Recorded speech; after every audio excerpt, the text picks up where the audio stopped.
የሰላም ዋጋ ምን ያክል ውድ እንደሆነ የምትመለከቱት እንዲህ አይነት ቪዲዮዎች ስትመለከቱ ነው። መጀመሪያ ይሄንን ቪዲዮ ሳየው እኔ ሆረር ፊልም እንጂ የመሰለኝ ኢትዮጵያ ውስጥ አልመሰለኝም ነበር።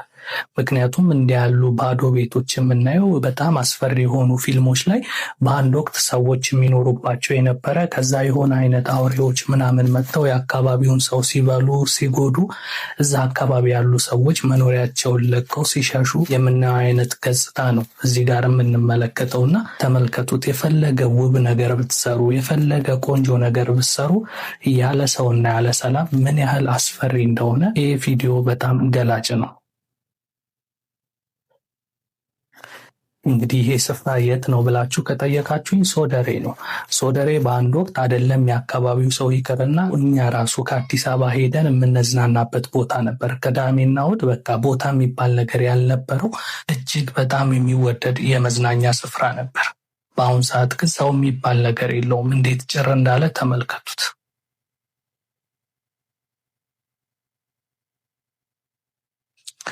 ቅድም በመግቢያ ላይ ያሳዩአችሁ ቤቶች ደግሞ ያኔ በጣም ብዙ ሰዎች ወደ አካባቢው ላይ ስለሚመጡ እንደ ገስት ሃውስ አይነት ቤቶች ነበር የተሰሩት። ይሄ ሁሉ መደዳ የምትመለከቱት ቤት በብዛት የተሰራው በሰዓቱ የነበረውን ዲማንድ ተመልክቶ ነው። ብዙ ተጠቃሚ ስለነበር ለብዙ ሰው ይሆናል ተብሎ የተሰሩ ቤቶች ነበሩ። ግን እንደታሰበው ሳይሆን እነዚህን የመሳሰሉ ቤቶች አሁን ላይ የአራዊት፣ የጅብ፣ የእባብ የጊንጥ ምናምን መኖሪያ ሆነዋል ነው እንግዲህ ያሉኝና ይህንን ቪዲዮ ስመለከት እጅግ በጣም ነው ያዘንኩት።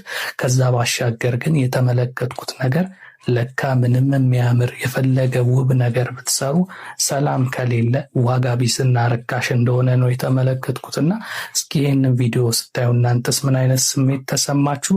በወቅቱ ሶደሬ የሄዳችሁ ትዝናኑ የነበራችሁ የሶደሬ ትዝታ ያለባችሁ ሰዎች አሁን ላይ እንዲሆኑ ስትመለከቱት ምን አይነት ስሜት ተሰማችሁ? ሀሳብ አስተያየታችሁን ከስር ጻፉልኝ። ከምንም በላይ ግን ሰላም ያለውን ዋጋ ከዚህ መማር አለብን ብዬ አስባለሁ። ለማንኛውም የእናንተው ኤላ ነበርኩ። ነገ በሌላ ቪዲዮ እስክንገናኝ የዛሬን በዚህ ያበቃለሁ። መልካም ጊዜ።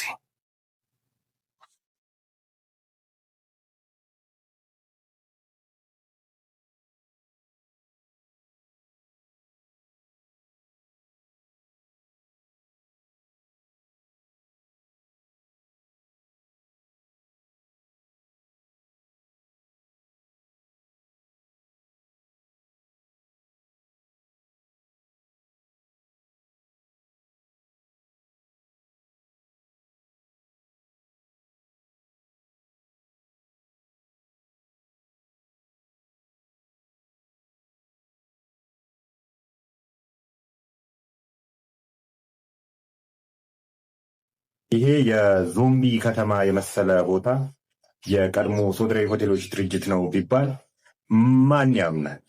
ይህም ቦታ እንግዲህ ድንቁ ደያስና ቀመር ዩሱፍ አንድ ወቅት ሲባሉበት የነበረ ቦታ ነው። የቀድሞ ይዞታነቱ የመንግስት የነበረ ነው። ከዛም በኋላ በወረደ ዋጋ ለ3 ሰዎች ተሸጠ። ከዛን ሲባሉበት ነበር። ታርቀው ቀመር ዩሱፍ መግቢያ አካባቢ ያለውን ቦታ የሆነ መዝናኛ ሰርቶ ገንዳ ሰርቶለት ጎዶሎ ቀኖች በ1 በ3 በ5 በ7 በ11 እያለ ጎዶሎ ቀኖቹን የመግቢያ ትኬት የሚቆረጠው ለቀመር ዩሱፍ ነበረ። ሙሉ ቀን ደግሞ ታችኛው የቀድሞ መዋኛ ገንዳ ቦታዎች የድንቁ ደያስ ነበሩ። በሙሉ ቀን 2 4 6 8 10 እያለ እንደዚህ ተከፋፍለውት ነበረ። የማያጠግብ እንጀራ ምጣድ ላይ ታውቃለህ የሚባል መጨረሻ ላይ እንግዲህ ድንቁ ደያስ የሆኑ ሪል ስቴት የመሰሉ ነገሮች ሰርቶ ለማስፋፋት ሞክሮ ነበር። ያፈለገ ቢያምር ይሄው ዛሬ አንዲት ሰው ድርሽ ሳይል ቀብቶ የዞምቢ ከተማ መስሎ ቁጭ ብሏል። ያሳዝናል እውነት ለመናገር። ቀድሞ እንግዲህ በተለይ ትምህርት ሲዘጋ ሐምሌና ነሐሴ አካባቢ ተማሪዎች በፕሮግራም የሚመጡበት ቦታ ነው። እሁድ፣ ቅዳሜና እሁድ የረፍት ቀናቶች የመንግስት ሰራተኞች በፕሮግራም ከሩቅ ቦታ ጭምር። በዚህ ምክንያት የአዳማ ከተማ የቀድሞ ናዝሬትን ሞቅ ካረጉ ቦታዎች አንዱ ሶደሬ መዝናኛ ነው። ለአካባቢውን ከተሞች ጥሩ የገቢ ምንጭ የሆኑ ነበሩ። ህፃናት ይታየኛል። ታውቃለህ እንደዚህ ከፓን አፍሪካ ከሚባለው ቦታ ላይ ጀምሮ እንደዚህ እሑድ እስከ ፖስታ ቤት ድረስ እና ያሰላ መስመር ቀጥታ አዳዲስ ሰዎች ይታዩ ነበር። ህጻናት መዋኛ ገንትን ያረጉ ልብስ ያረጉ ህጻናት አዳዲስ ሰዎች ምናምን ሰላም ስለነበር በጊዜው በእኛ ጊዜ እንደዛ ነበረ። እኛ እንኳን እሑድ አንሄድም። እሑድና ቅዳሜ ከሰኞ እስከ ዓርብ ርካሽ ነበረ። እነዚህ ኤሼፕ ያላቸው ቤቶች ነበሩ፣ ማደሪያ ቦታዎች። በተለይ አባዲር አካባቢ በጣም ሰው ይበዛ ነበረ። በጣም ዛሬ ላይ ነው መንግስትም ትርፍና ኪሳራውን ሳያሰላ ለእነዚህ ሰዎች ሰጥቻ እነዚህ ሰዎች እንደዚህ ያለውት ቁጭ አለ። አንድ ሰው ዝር አይልበትም። አባዲርም ብቻውን ይንፎለፎላል። ከተማዋም የአዳማ ከተማና አካባቢዋ ከተሞች ምንም አይነት ገቢ ሳያገኙ ቀርተዋል። ሰዎቹ ግን የሰላም እጦት ነው ይላሉ። ሰላምን ቢኖር እነዚህ ሁለት ሰዎች ሶደሬ መዝናኛን ሊያስቀጥሉት አይችሉም። ምክንያቱም ሲሰሩ የነበሩት ልክ እንደተሸጠላቸው የመግቢያ ዋጋ መጨመርና እዛ አካባቢ ያሉት ፍጆታዎችን፣ ምግቦችን፣ መጠጦችን መጨመርና በትላልቅ በቃ የካፒታሊስቶች ቦታ ማድረግ ነበረ። በተለይ የአባዲር ለሕክምና ጭምር የሚታዘዙበት ቦታ ነው። ብዙ ሰዎች እዛ አካባቢ ሄዱና የዳኑ ሰዎች ብዙ ነበሩ። ያው ያሳዝናል። የዞምቢ ከተማ መስሎ አረምና የተለያዩ ነገሮች በቅሎበት በእንደዚህ አይነት ሁኔታ እንግዲህ ሶደሬ ብዙዎችን እያነጋገረ ይገኛል። በአንድ ወቅት እጅግ ውብና ማራኪ የነበረ ብዙዎች ከሩቅ ድረስ በግሩፕም ሆነ በተናጠል እየመጡ የሚዝናኑበት፣ ወጣቶች አስደሳች የፍቅር ጊዜያት ያሳለፉበት፣ ልጆች በደስታ የሚቦርቁበት፣ ሁሉም ትውልድ የሚገናኝበት ህይወት ያለበት ስፍራ ነበር። በአሁኑ ሰዓት ግን እንደተመለከታችሁት የነበረው ግርማ ጠፍቶ ጸጥታ የነገሰበት አስፈሪና አስጊ እንደሆነ ይነገራል። ነገር ግን የመንግስት አካላት በሚዲያ ላይ እየተላለፈ ያለውን ነገር በመገንዘብ ይመስላል ስለ ሶደሬ ማስታወቂያ እየሰሩ ይገኛል። ይህም በተመለከተም ብዙዎች እውነት እንዳልሆነና ምንም አይነት ለውጥ እንዳልተደረገ አሳሳቢ ሁኔታም ላይ እንዳለ ይገልጻሉ። በኢቲቪ ላይ የተላለፈውን ቪዲዮ አብረን እንመልከት። ሶደሬ ሪዞርት ዳግም ለጉብኝት ክፍት ሆኗል።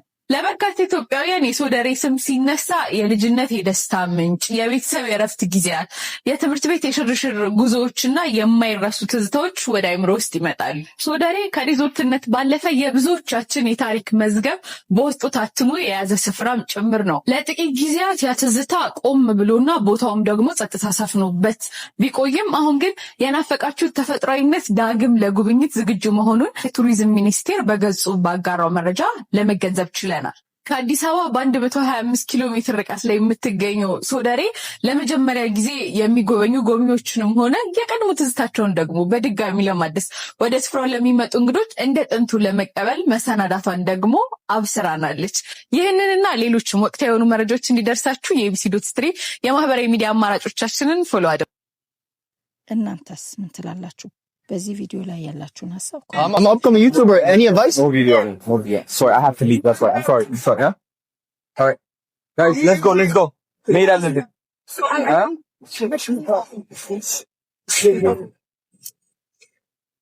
ይሄ ቪዲዮ ሲቀረጽ ከአዶናይ ጎን ነበርኩኝ። አዶናይ እየተዋከበ ነበር። እነሱ በመሃል መጡና ለዩቲዩብ ቪዲዮ እንቅረጽ አሉት። አዶናይ ደግሞ በዛ ሰዓት አልችልም፣ ውጭ ሰው እየጠበቀ ነበር። በዛ ሰዓት ተዋክቦ ፕሮግራሙ ማልቆ ነበር። ለመውጣትም ቸኩላል። ውጭ መኪና እየጠበቀው ነበር። ይቅርታ ብሏቸው በር ድረስ ከደረሰ በኋላ እያወራን እየሄድን ድጋሚ ተመልሶ መጥቶ ሰዎቹን ካሜራማኑንም ልጁንም አቅፎት በኃይለኛው ይቅርታ ብሏቸው ሌላ ጊዜ አግኝቶ እንደሚቀረጽ ቃል ገብቶላቸው እግዚአብሔርን እየተለያዩ አቅፎ እንደ ወንድም ማለት ነው። እነሱ ግን ሲለቁት ልክ ፍላጎት እንደሌለው አድርገው ነው ይህን ቪዲዮ የለቀቁት። እውነት ስላየው ነው። ክሬን ማርያምን ለክሬ ነው ብላችሁ እኔ ያላየሁትን ነገር አላወራም። ያየሁትን ነገር ነው እዚህ መጥቼ የማወራው። በአይኔ ያየሁትን ነው ዛሬ ነገርኳችሁ። ለማንኛውም ግን ልጆቹን በጣም ተመልሰው ከበር ይቅርታ ብሏቸዋል። ነገ ሀርት ቱ ሀርት እንግዲህ አለ። ነገ ማታ ትልቅ ፕሮግራም አለው። አዶናይ ሳፖርት አድርጉት ለማለት ነው። ለማንኛውም አዶናይ በዚህ በጣም መልካም ልቦና ያለ ሰው ነው። ካጠፋ አጠፋላለሁ፣ ካላጠፋ ግን ያየሁትን የተናገርኩት። አሜሪካኖችን እንዴት አነቃቃለሁ ብሎ ደፍረ መምጣቱ አዝኛለሁ። በዛ እኔ እውነቱን ነው ማለት አዝኛለሁ። አሜሪካንን ሞቲቬት ላርጋችሁ ስለ ስራ ብሎ መምጣት ስድብ አይደለም። ገንዘብ ልለምንም መጣ እንደገና ላነቃቃችሁ የሚባል ነገር አለ። ያልተነቃቃ ሰው ነው ገንዘቡን ሲያወጣ የምታየው? ምን አይነት ነገር? ያ ያልተነቃቃ ሰው ነው ያን ሁላ ገንዘብ አውጥቶ የሰጠው? ያልተነቃቃ ያልሰራ ሰው እኮ ዝም ብሎ ማጨብጨብ ነው ስራው። ያልተነቃቃ ሰው ነው ያን ሁላ እርዳታ ሲሰጥ የነበረው? ወይስ የነቃ ያወቀ ብቃት ያለው ሮይስ ያስነዳ ሰው የነቃ ነው? አሁን ለሱ ልትመክረው ነው? እስክሌዱን እንዲህ እንቅ አርጌችን መኪናው ብቻ ያታለው ወይኔ ያለቃትም እስከወጣ ያልከው ያልነቃ ሰው የገዛው መኪና ነው ወይስ ነቅቶ ሰርቶ ህይወቱን የቀየረ ሰው የሰጠ መኪና ነው? ስለዚህ ማስተዋሉ ጥሩ ነው። የአዶናይ ሞቲቬሽናል ስፒች ከሚያስፈልጋቸው ሰዎች መካከል አንደኛው ዮኒ ማኛ ነው ብዬ ነው እኔ ማምነው ማለት ነው። ይቅርታ አድርጉልኝ፣ ዛሬ ስለ ሰው እንዳወራ ፍቀዱልኝ። ቀን ሙሉ ላወራበት እስቲ ስለ ሰው ላወራ ዛሬ ማለት ነው። ሌላ ጊዜ አላወራም ታቁኛላችሁ ማለት ነው። ዮኒ ማኛ ስላንተ ነው ማወራው። ምክንያቱም የአዶናይ ሞቲቬሽናል ስፒች ለአሜሪካ ላሉ ኢትዮጵያውያን አያስፈልግም ስትል ነበረ። ይህንን ነገር ሳወራ ፕሊስ በመልካም ጎኑ እንድሰማኝና አንድ እንደሚወድህ ሰው እና ጥላቻ እንደሌለበት ሰው እንድሰማኝ እፈልጋለሁ ማለት ነውና በመጀመሪያ አንድ ነገር ልንገራችሁ። ሞቲቬሽናል ስፒች የሚያስፈልጋቸውና የማያስፈልጋቸው ሰዎች አሉ። የሚያስፈልጋቸው ሰዎች ይውላችሁ አላማ ላላቸው፣ ድሪም ላላቸው፣ የሆነ ቦታ መድረስ ለሚፈልጉና ህይወት ምንድነው የሚለውን ነገር ላወቁ ሰዎች ነው ሞቲቬሽናል ስፒች የሚያስፈልጋቸው። ምክንያቱም ድሪማቸው ለማሳካት አላማቸው ለማሳካት ማለት ነው። ለደነዘዙ ሰዎች፣ ህይወት ላልገባቸው ሰዎች እና ላልነቁ ሰዎች፣ ድሪም ለሌላቸው ሰዎች የሚያስፈልጋቸው ሞቲቬሽናል ስፒች አይደለም። የሚያስፈልጋቸው ከዛ ወረድ ያለ ህይወት ምንድነው? አላማ ምንድነው? እንዴት ነው አላማ ማግኘት የሚቻለው? ቪዥን እንዴት ነው ማግኘት የሚቻለው? እና በህይወት ሰክሰስፉል መሆን እንዴት ነው የሚቻለው የሚለውን ነገር ነው መሰልጠን ያለባቸው ማለት ነው። ሊማኛ ብትችል ይሄንን ብትካፈል በጣም አሪፍ። ማኛ መንቃት አለብህ። እኛ ስናቅህ እንደዚሁ ነው። ትላንትም እንደዚሁ ነህ። ሐሳብ አልቀየርክም፣ ቦታ አልቀየርክም፣ ንግግር አልቀየርክም፣ ስታይል አልቀየርክም። ምንም የቀየርከው ነገር ህይወት ላይ የለም። ትላንትና ሶሻል ሚዲያ ላይ እንዳስቀመጡ ዛሬም ተቀምጣለህ ማለት ነው። አንተ መንቃት አለብህ። ሶሻል ሚዲያ ላይ እንኳን በትንሹ ብራንድ ቢውልድ አላረክም። ምንም ነገር ያደረግከው እንደዚህ ነው የሚባል በእኛ ልብ ውስጥ ሊታወስ የሚችል ነገር ምንም ነገር አላረክም ማለት ነውና ሶሻል ሚዲያ ላይ ሰዎች ላይ ብቻ ተንጠልጥለህ እስከመቼ ድረስ ትቆያለህ? ሰዎች ሲያሸንፉ አቺቭ ሲያደርጉ እነሱን ለማወዳደቅ የእነሱን ኔጌቲቭ ነገር በመፈለግ እነሱን በመተቸት እነሱን በማውደቅ ምናምን ነው የምናውቅህ ማለት ነውና አንተ ሰው ላይ ዲፔንደንት ሆነሃል ማለት ነው። የሆኑ ሰዎች ሲሳካላቸው የእነሱን ስኬት በማወዳደቅ ያንተን ከፍታ ለማግኘት የምትሞክር፣ ከዛ ሰዎች ሲወድቁ ሲነሱ ምናምን ነው ያንተ አላማ። ያንተ አይደንቲቲ ሶሻል ሚዲያ ላይ ፈጽሞ አናየውም። ከዩቲዩብ ተባረሃል፣ ከተለያዩ ሶሻል ሚዲያዎች በተለያየ ጊዜ ተባረሃል። ስለዚህ እኔ ምልህ ነገር ከሰማኝ ይኸውልህ አንተ በደንብ አድርገህ መንቃት ያለብህ ሰው ነህ። ሶሻል ሚዲያ ላይ ያንተ ስታይል ያንተ አመጣጥና ያንተ ጓደኞች አይነቱ ስታይል አሁን ኦሬዲ ተበልቶበታል። የአዶናይ ሞቲቬሽናል ስፒች ከሚያስፈልጋቸው ሰዎች መካከል አንዱ አንተ ነህ።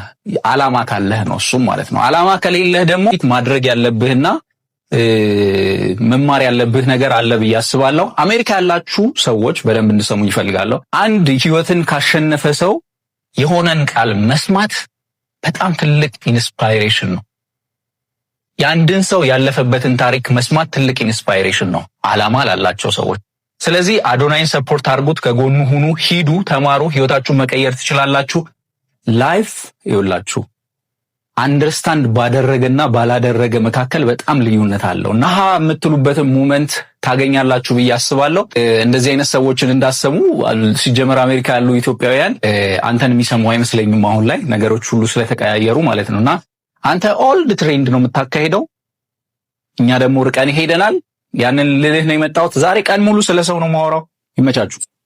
ማርች 28 በዋሽንግተን ዲሲ እሴይ ቱር ጀምረናል። ዋርነር ቲያትር ቲኬት ቡክ ማድረግ ከፈለጋችሁ ሊንክ ባዮ ላይ አለ። ሌትስ ጎ። ታሪክ መስራታችን አናቆምም። እናንተም እንዴት ታሪክ እንደምትሰሩ አሳያችኋለሁ። ኮንፊደንስ፣ እንዴት አዲሱ ማንነት እንደምትገነቡት፣ እንዴት ሰው ምን ይለኛል የሚለው ፍርሃታችሁ እንደምታጠፉት እኔ ራሴ አሳያችኋለሁ። ከፊት ያለው ፖስተር አሳያችሁ እስኪ በእናትህ። እነሱ ሲገምቱን ማለት ነው እኛ ከፍ ብለን እንገኛለን። የምን ውድድር ነው? የምን ዝቅ ማለት ነው? ሰማይ ላይ ነን የታባቱ። ጋይስ ብላክ ይዞልኝ የመጣ ጊፍት ተመልከቱት። አንዴ ደርሼ የመጣው ብሎ ሄዶ ማለት ነው ሲመለስ አፕል ተሸክሞላችሁ መጣ። እስኪ አብረን እንክፈተው። ቴንክ ዩ ሶ ማች አቅፌዋለሁ በደንብ አድርጌ ድጋሚ Thank you so much. እያንጨበጨቡ ነው ለእኛ ስላለ የሚያጨበጭቡት ነገር ወደኛ እናመጣዋለን። ችግር የለውም። ዋው የለኝም አፕሮች I'm gonna wear this from now on. everything ግን ረጥኛለች በኋላ በጣም ነው እንዴት ነው የሚከተለው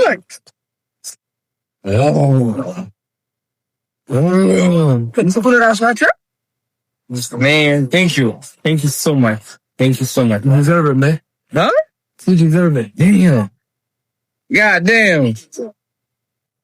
Last time, you have a gift on it. So I'll quit 2 days. You don't like it, you can return it. I don't know. Never. Only are going to return it. Nice. God damn. The charger will make it. ይሄኛው እንትኑ ልቡ ነው ለልደት ብሎ ነው ያመጣልኝ ጋይስ የታለ እንትኑ ይሄኛው ገመዱ ነው እስቲ እንደዚህ ነው የሚወጣው መሰለኝ ዋው በቃ እኛ እናካብስ ማሰሪያ ነው አሁን እኛው የራሱ አወጣጥ አለ በእርግጠኝነት እንደዚህ አይደለም የሚወጣው እያፈላሰፈ ነው እንደዚህ ነው የምትለው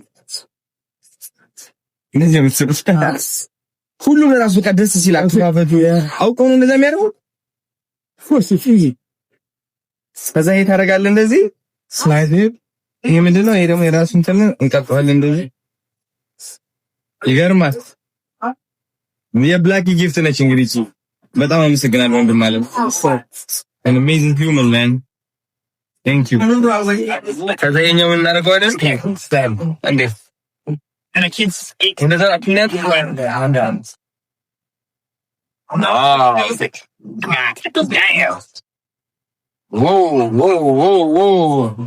አዲሱ አፕል እንትን ነው ይሄ እንጂ ሌላ አድርጎ መጀመሪያ ነው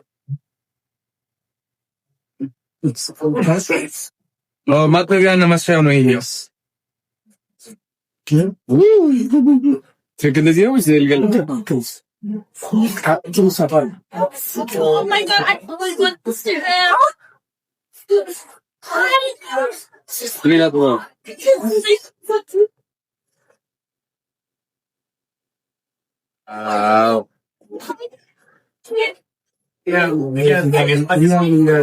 What? Like